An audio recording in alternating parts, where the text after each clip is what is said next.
utotemba nelisi yako hanzi nelisi pakapa it's like nini handitoziva kuti nini I work under the Ministry of Local Government and Public Works.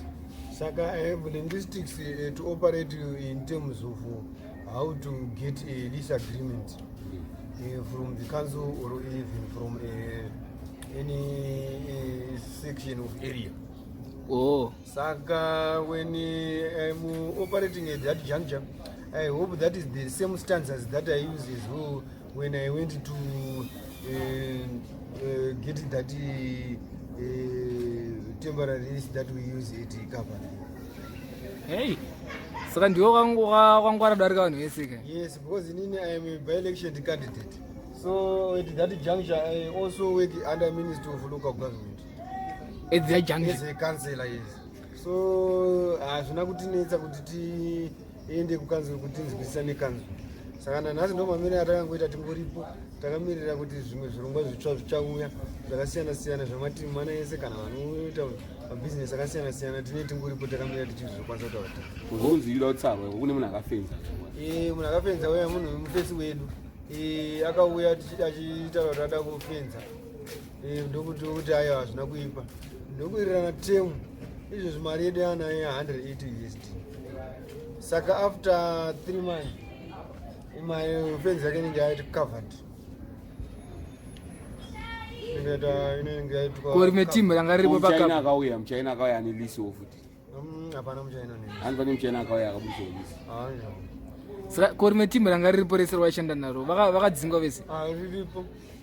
But inenge Zambia. Ndio chirungoparate. But this time I have my management skills are ingoripo. Now everything is up to standard in terms of paperwork. Ukatotarisa ndo zvakadai tikakuraza leta yedu so. Notoripo. Abanya kanyo. Nduma amunoti matsamba iwayo. This is a letter here. Where if I'm writing a letter to you, it's clearly indicated there kuti Mondoro car park top 6. Zambia Africa kuna branch. 6 time on Masoruzi road. Mbare Harare. Andi. Kando mastanza zatuta nezvawo kuti utsaka iwo akasanza chipawa chako che politics pakapa ka. No. I have experience in doing this business. Since zero course and kuita ye ukanze. Saka namina ndusamataura ndiye kuti it's not a problem kuti nini ndizvona ndikwanise kuacquire a lease agreement in the of the area. Since I have experience of that. All right. Saka aso akafemerwa kuti pane zvichaitika pa makauya kuti uzosvika paunotora list agreement yacho. Vakaita fence andi. Vakaita fence. Vakaita tazoona zvakaita mapepa enyu. Saka takada kuti unoona mapepa enyu takana kuti isusu ka tinofanira kuramba tine kanga administration kati ichitaura nako nehurumende. So that's why I went there and I did that communication zvikanzi mirai. Saka tachiri tangomira chete. Oh, but mari mukutora? Hapana nokumisai. Saka iyo mari yaunokolekta paipende since makomba asapinda nepaipa. Yangu ndokwanisa kuita nini 4 years.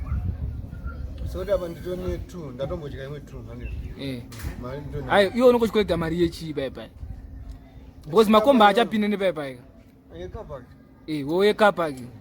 Oh, motikari dzakapakwa chichichi. Une certain percentage unowana. Sani. Secretary General, ndinimira zvingataso zviri izvi. Yanga ngakene nonkobo. Tichienda takadaro. Kwalo andani zviri yalo. Ko aluya ari kuyo enda nesi. Wafana pakapa. Inyane alu ndevi. Hanzi muri wafana pakapa ki na Gweja. Chimbo yombotaura. Hanzi uri nyana. Wafana munotowaza kuti chimbotsvaira apa kana musingawadi mumbo wadzinga umboenda. Hapana zvavanoita wapikisi. Saka ora timboti 2023 makajiwa ma elections baba. Mchaita sema mune makubvero.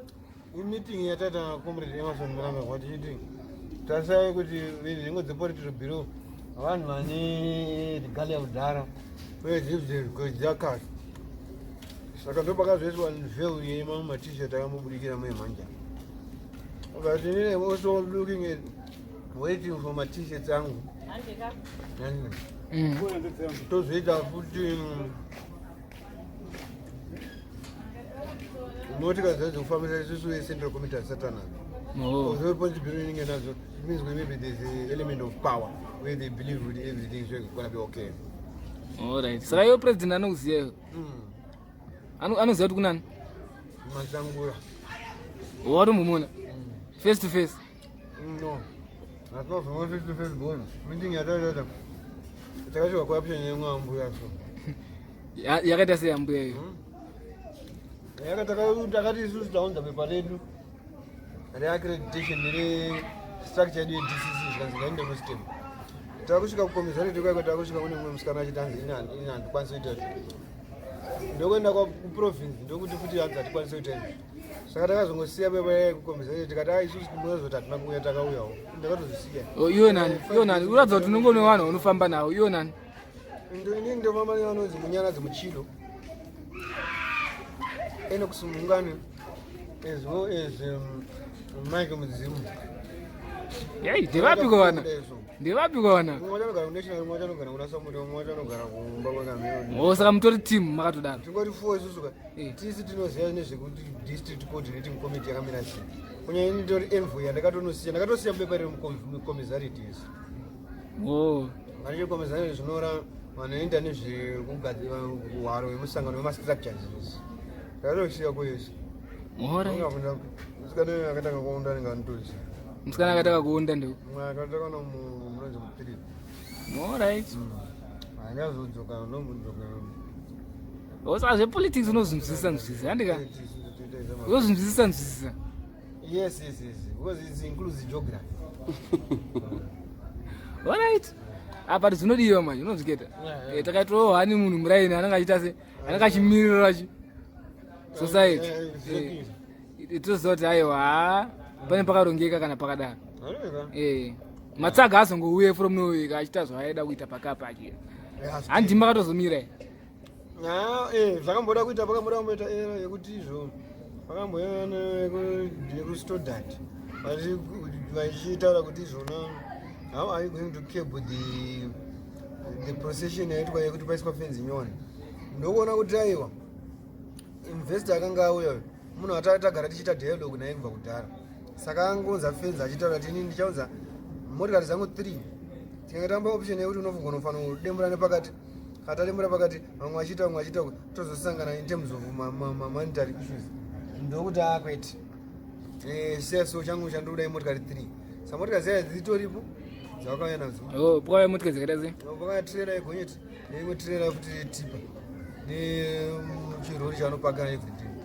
Saka motikari idzi zvanoone about amount June 180 US. Saka motikari idzi ufanira kudrive newe. Aiwa. Motikari dzake. Dzake dzochengetwa pakapa. Alright. Alright. Aiwa, saka tikuzoona kuti aiwa zvinhu zvenyu zvakataka kurongeka so. Zvekuti nhamo hamuchachemi. Nhamo haifanira kuzomboshamwa ikaenda don't believe kuti it's so deepening. Zvekutoti aiwa chero magwati makutenga mega. Aiwa kana. Saka ndakatotenga foni yakaita futi tsiki yayo. Watenga mafoni anenge mabhanana seko. Inooneka ndakaitenga kumusika. Aiwa yakabhenda aka. Ika iskill yayo imeke yayo. Yakatsemuka screen ipapo. Ndakarara. Saka zvinhu zvekufaya hazvo but ndakatombodini. Mukadhiniwa nechiwo. Kudhiniwa chaiko? Nei. Mukadhiniwe imi mune chigaro chakaipa. Kuti zvona foni yakatsemuka. Masmall since mukutora mari everyday amukamboda kuzvitengera kamwe kafoni. Aiwa mafoni anongotengwa mamwe. Plus ndikuona bhonzo renyu rinenge rikunaka. Ibhonzo reikwe.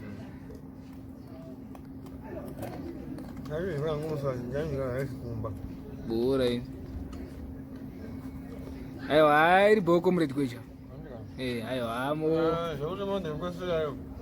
Yeah. Can she be legible where you can send us money here and there? Ivi mari mutora kaima. Some more money so that we buy our things that we are here maybe. Aiwa boy, I did a plan. Andika.